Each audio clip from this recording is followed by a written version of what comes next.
saya Agnestia Saramaseyanti. Saya dari Prodi PGSD Rombongan C. Di sini saya akan menjelaskan tentang modals dalam bahasa Inggris.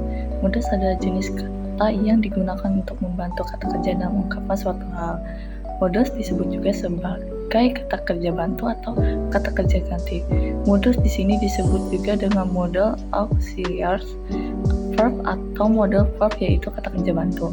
Modus yang digunakan untuk membantu menerangkan apakah suatu hal tersebut merupakan keharusan, kemungkinan, izin, kebutuhan, kewajiban, dan sebagainya lainnya.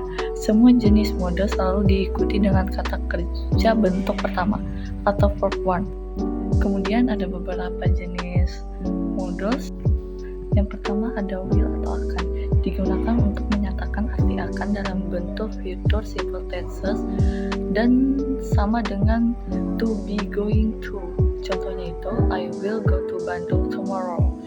Saya akan pergi ke Bandung besok. Kedua ada shall atau akan, digunakan untuk menyatakan arti akan dalam bentuk future tense. Contohnya itu, I shall go to Jakarta tomorrow, atau artinya saya akan pergi ke Jakarta besok hari. Terus yang ketiga ada must, artinya itu harus atau mesti. Kata kerja bantu yang berarti harus atau diwajibkan digunakan untuk menyatakan keharusan atau mesti. Nah, contohnya itu you must go now, kamu harus pergi sekarang. Yang keempat ada may, yang artinya mungkin atau boleh. Kata kerja bantu yang berarti boleh atau mungkin digunakan untuk menyatakan seperti permohonan atau harapan. Contohnya itu, may you full of happiness, mudah-mudahan kalian berdua dilimpahkan kebahagiaan. Kemudian yang kelima adalah should atau ought to, yang artinya itu seharusnya, digunakan untuk kata kerja bantu yang artinya sebaiknya atau seharusnya. Contohnya itu she ought to be here now, dia seharusnya ada di sini sekarang. Yang keempat ada can atau artinya dapat, digunakan untuk menyatakan kesanggupan atau kemahiran seseorang.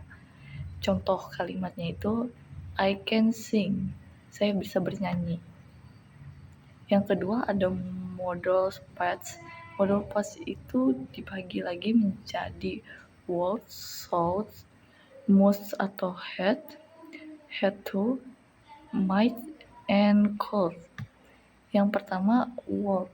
Would itu digunakan untuk menyatakan bentuk lampau dari will yang berarti akan. Contohnya itu he would be punished before he escaped, kayak dia akan dihukum setelah melarikan diri. Kemudian ada should yang digunakan untuk menyatakan bentuk lampau dari shall. Contohnya itu when he came to my house, I shall go. Ketika dia datang ke rumah saya harus pergi. Kemudian yang ketiga ada must atau had to, bentuk past dari must. Contohnya itu you must to study in biology class yesterday, kamu harusnya kemarin belajar lebih giat di kelas biologi.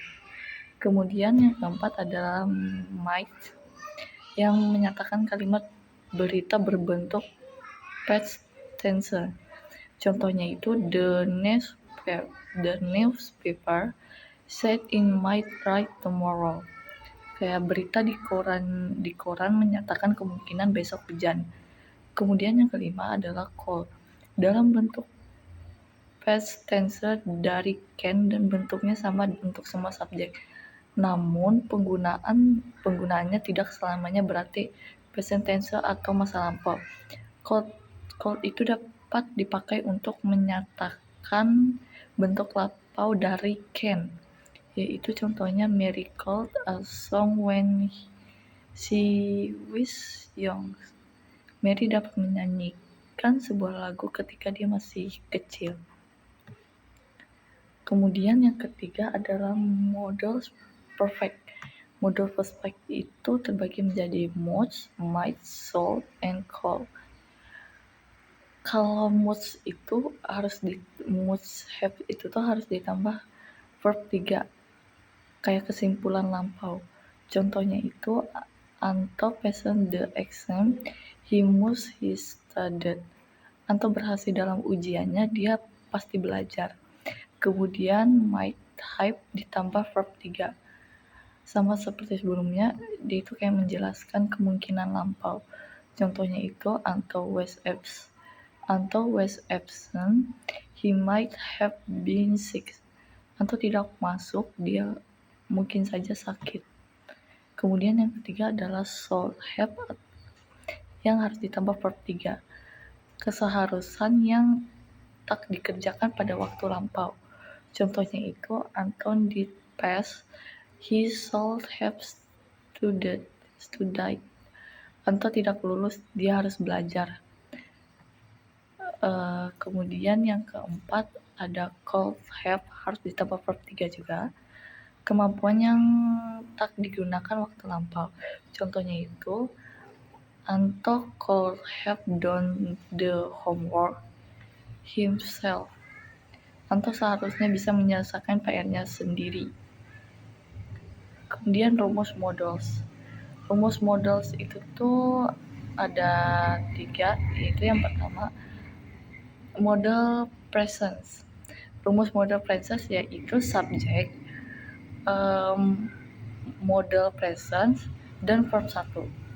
Kemudian modal past itu rumusnya itu subject, modal first, dan verb 1. Kemudian ada modal perfect. Modal perfect itu rumusnya subject, modal perfect, have, dan verb 3.